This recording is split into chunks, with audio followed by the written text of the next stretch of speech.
हम और आप दिगंबर जैनाचार्य विरचित जैन व्याकरण का तंत्र रूप माला का अध्ययन कर रहे हैं। जैनेन्द्र महावृत्ति का अध्ययन कर रहे हैं।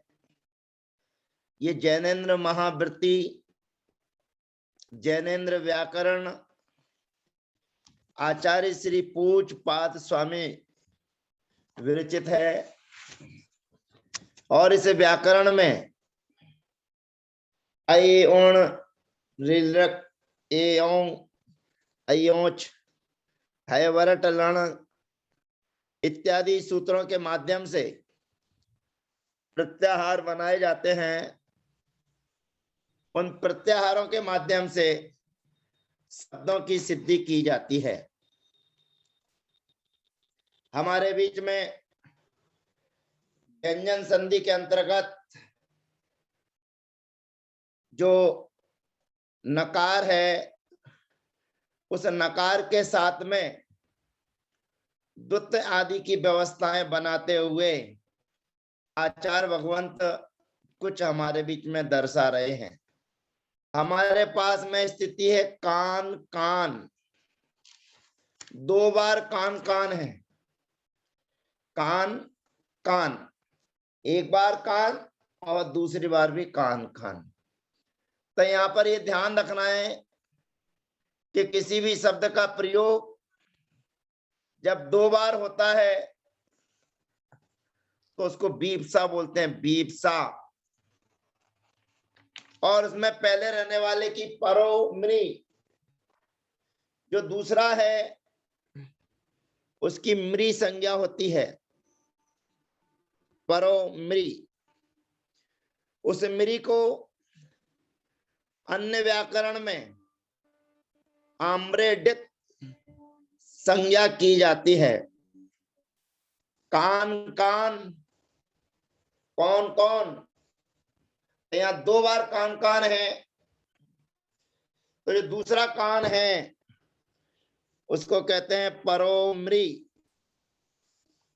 जो दूसरा कान शब्द है उसकी मृ संज्ञा होती है। मृ संज्ञा के लिए आचार्य भगवंत कहते हैं नित्य बीपसयो हो, अर्थात जहां दो शब्द का प्रयोग होता है वो नित्य बीपसा अर्थ कहलाता है। और जहां बीपसा होती है यानी कि दुत्त होता है, उस दुत्त के होने पर यहाँ पर दूसरे वाले की मृ संज्ञा होती है।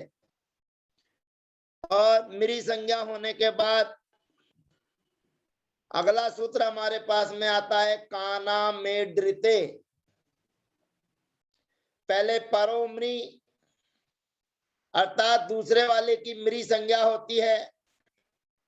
फिर सूत्र हमारे बीच में आता है नित्य बीपसयो हो, जहां दुत्त होता है उस दुत्त में उसको बीपसा कहते हैं। और बीपसा में रहने वाला जो पर है, सामने वाला है, उसकी मृ संज्ञा होती है। फिर सूत्र आता है काना मेड्रिते, अर्थात सामने कान हो और पूर्व में भी कान हो और आम्रेडित अर्थात मृ संज्ञा के होने पर जो कान का नकार है, पूर्व वाले कान का नकार है, उस कान के नकार को अनुस्वार सहित दंत सकार आदेश होता है। काना मेड्रिते, काना मृडिते, अर्थात जिसकी मृ संज्ञा की है उस मृ संज्ञा के होने पर पूर्व में रहने वाला जो नकार है उस नकार के स्थान पर अनुस्वार सहित सकार आदेश होता है।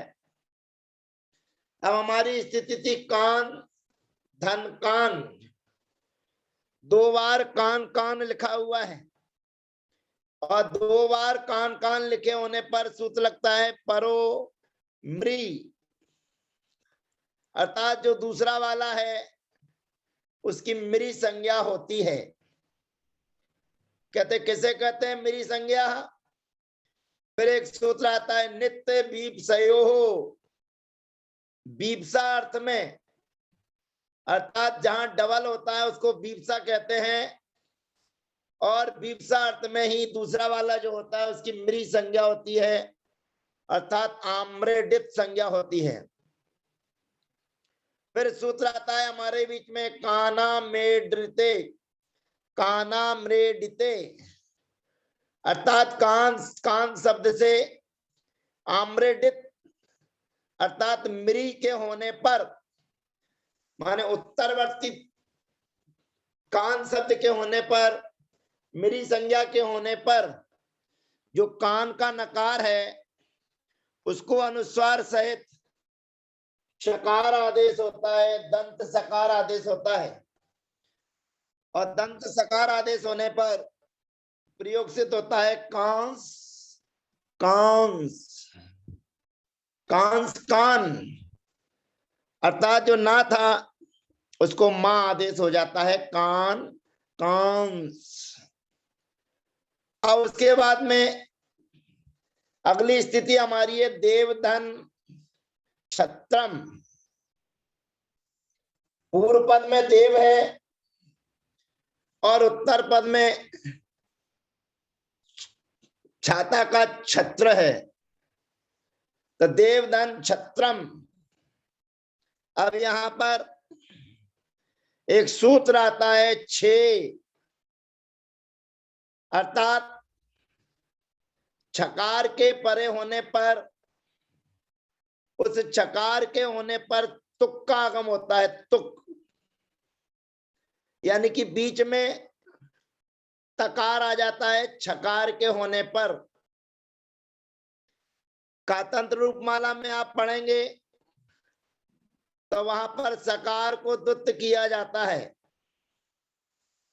और सकार को दुत्त करने के बाद में अगो से प्रथमा लगाकर उसको पूर्व को प्रथम कर दिया जाता है, अर्थात छा और उसके बाद में चा।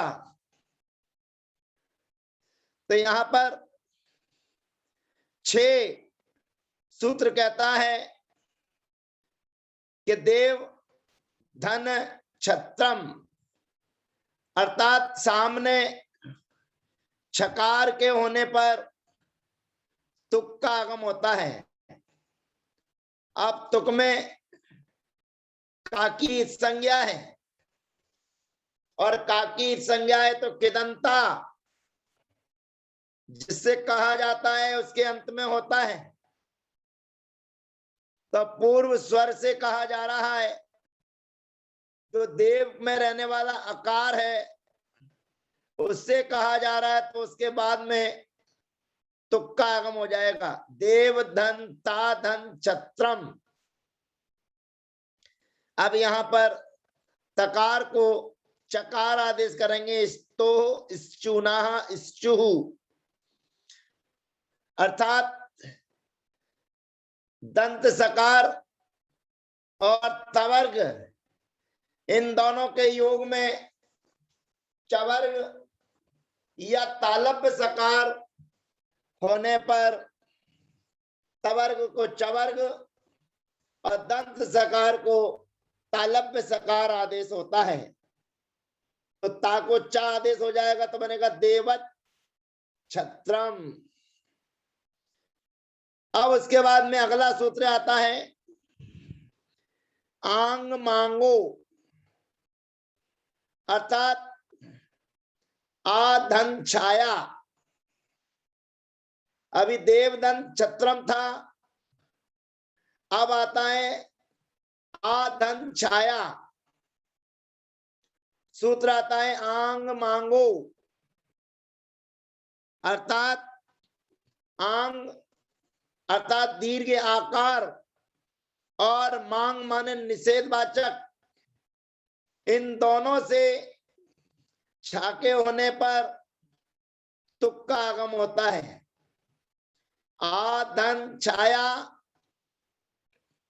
तो यहां पर आ अव्यय है, बे आ उपसर्ग है। उस आ के निमित्त से सामने होने वाला जो छाया का छा है, उसके निमित्त से आंग मांगो सूत्र से तुक का आगम होकर स्तो इश्चुना इश्चुह सूत्र से तकार के स्थान पर चकार आदेश होकर आज छाया माच्छिदत ये प्रयोग सिद्ध होते हैं। अब उसके बाद में आता है ह्री धन क्षति। ह्री धन क्षति ये दीर्घ है, ह्री शब्द दीर्घ है और दीर्घ होने के बाद में छाया है, तो यहां पर सूत्र आता है द्यः। ये जो नीचे बैठा हुआ सूत्र आपको दिख रहा होगा द्यः, इस सूत्र के माध्यम से पुनः तुक का आगम होता है और यहां पर भी तुक का आगम होकर यहां पर ह्री ह्रिक क्षति और कुवलिक छाया ह्री क्षति ये द्या सूत्र से तुक के आगम को होकर लगता है। अब अगला सूत्र हमारे बीच में आता है वा पदस्य। वा पदस्य अर्थात कुबली धन छाया। पदस्य पद का अंत हो और पद के अंत में अगर सामने छाया शब्द हो तो तुक का आगम विकल्प से होता है। ये अपने को ध्यान रखना है कि 6 जो सूत्र था वो बंटवारा हो जाता है कि ह्रस्व के होने पर नित्य ही तुक का आगम होता है। फिर आंग मांग कहता है कि आंग और मांग के होने पर ही नित्य ही तुक का आगम होता है। फिर द्या ये सूत्र कहता है दीर्घ से होने पर भी नित्य ही तुक का आगम होता है। लेकिन अगला सूत्र आता है बा पदस्य। अरे दीर्घ शब्द पदांत हो तो पदांत में रहने वाले दीर्घ के बाद यदि छा शब्द है तो वह माने विकल्प से तुक का आगम होता है। और तुक का आगम होने पर यहां पर बनेगा कुबलिक छाया और कुबली छाया। ये सूत्र जो आपके बीच में आए ये केवल एक ही काम करते हैं तुक का आगम। और तुक के आगम के होने पर स्तो चुना स्तु सूत्र से उसको चकार आदेश हो जाएगा। तो कहां पर करें हम तुक का आगम? तो सबसे पहला सूत्र आता है 6। अब यहां पर 6 का मतलब है कि पूर्व में ह्रस्व हो और उसके सामने छा हो, जैसे देवधन छत्रम, तो यहां तुक का आगम हो जाएगा। फिर उसके बाद में आता है आंग मांगो, अर्थात आंग और मांग के बाद में भी यदि छकार हो तो अभी तुक का आगम हो जाता है नित्य, तो आधन छाया। फिर कहते हैं द्या, दीर्घ से होने के बाद तकार छकार के होने पर तुक का आगम होता है। फिर अगला सूत्र आता है बा पदस्य, अर्थात पदांत में दीर्घ होने पर विकल्प से तुक का आगम होता है, जैसे कुबली छाया। यहां पर तुक का आगम हो भी सकता है और नहीं होगा, होगा तो बनेगा कुबलिक छाया, और तुक का आगम नहीं होगा तो बनेगा कुबली छाया। ये सूत्र है वा पदस्य। इस प्रकार से ये 4 सूत्रों के माध्यम से 6 आंग मांगो द्या व पदस्य, तो केवल बा पदस्य सूत्र से विकल्प से तुक्का आगम होता है। बाकी ह्रस्व के लिए नित्य होता है 6 सूत्र से, आंग और मांग से भी नित्य होता है, और द्या दीर्घ से होने पर भी नित्य ही तुक्का आगम होता है। परंतु दीर्घ शब्द यदि पदस्य पद के अंत का हो तो उसको विकल्प से तुक्का आगम होता है। जैसे कुबली धन छाया, ये कुबली पदांत है, कुबली शब्द स्वतंत्र है और छाया शब्द स्वतंत्र है, तो यहां पर तुक्का आगम होकर बनेगा कुबलित छाया और कुबली छाया। ये 4 सूत्र केवल तुक्के आगम करने के लिए 6 आंग मांगो द्या और बा पदस्य। अब आगे हमारे बीच में आता है कसकादऊ।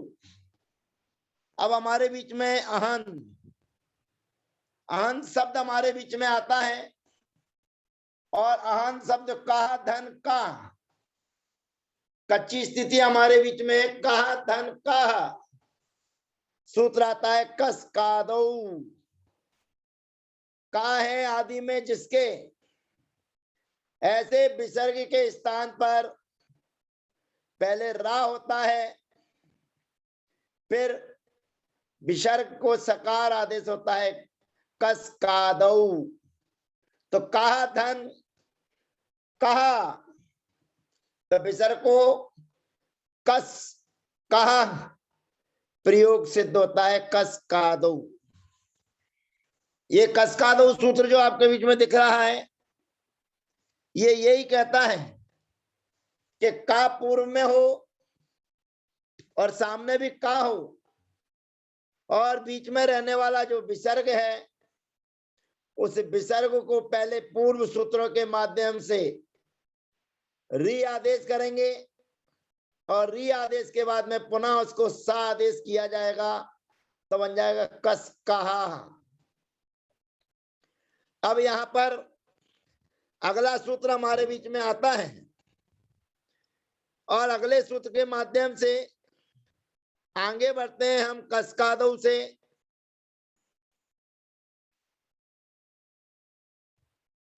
एक कसकादिषु परतः रेपस्य सकारादेशो भवति। कसकादि के होने पर जो रेप है, अर्थात पहले हम सजुसो री सूत्र के माध्यम से री आदेश करेंगे, और उस री के स्थान पर कसकादिषु सूत्र से शकार आदेश कर दिया जाएगा, क्योंकि कहा धन कहा 2 बार का है, तो 2 बार का होने पर यानी कि विप्सा है, तो परोमृ, उस परोमृ के माध्यम से मृ संज्ञा होने पर सजुसोरी सूत्र से पूर्व में रहने वाला जो विसर्ग रा है उसको री आदेश होकर आगे कर कहा, फिर लगता है कसकादिषु, उस रेप के स्थान पर सकार होकर कस कहा। ये प्रयोग ध्यान रखने का है। ये विसर्ग के सामने का होने पर यह कसकादऊ सूत्र के माध्यम से विसर्ग को रेप होकर उस रेप को पुनः शकार आदि करने पर कसकहा प्रयोग सिद्ध होता है। तो यहां पर अगला सूत्र आता है रोसुपी असुपी, अर्थात सुप नहीं होने पर मूल में शब्द है हमारे बीच में अहन, अहन में रहने वाला जो ना है, और गच्छति के होने पर अहन के ना को अहन इत्यस्य रेपादेशो भवति। अहन शब्द के नकार के स्थान पर रेप आदेश होता है, परंतु ना तू सुपी, सुप हो तो नहीं होता है। सुप का मतलब होता है सी औ जस आम औ सस आभ्याम बेस इत्यादि विभक्तियों में से कोई विभक्ति होती है तो उनको सुप कहते हैं। परंतु सूत्र कहता है असुपी, अर्थात सुप नहीं होना चाहिए। तो अहन के नकार को रा आदेश हो जाता है। अब अहन के नकार को रा आदेश हो जाएगा तो शब्द था अहन धन अहा। अब नकार को रा आदेश हो जाएगा तो बनेगा अहा अहा। फिर अहन धन गच्छति, ना को रा आदेश हो जाएगा अहर गच्छति। आप कहते हैं असुपीति किम, सुप रहे तो ऐसा क्यों कहा? कहते हैं यहाँ धन अहन धन भ्याम। अब अहन धन जहां भ्याम है तो यहां पर सुप है, तो सुप होने के कारण जो अहन का रा है उस रा को स्थान पर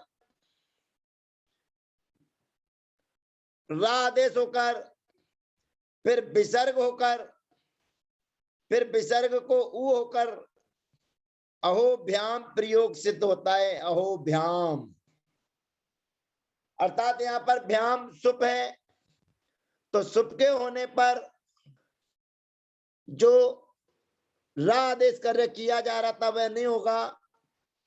तो सजुसो री सूत्र से री और अतो रो लपलुता दपलुते सूत्र के माध्यम से ऊ आदेश होकर प्रयोग बन जाता है अहोभ्याम। ऐसा जानना चाहिए असुपीति किम। तो यहां पर अहोभ्याम में जो अहन का रा था, अहन के ना के स्थान पर रा होकर ऊ आदेश होकर अहोभ्याम यह प्रयोग सिद्ध होता है, ऐसा जानना चाहिए। तो आज हमने 6 अर्थात छकार के होने पर तुक्का आगम किया। आंग मांगो, आंग और मांग से छकार के होने पर तुक्का आगम किया।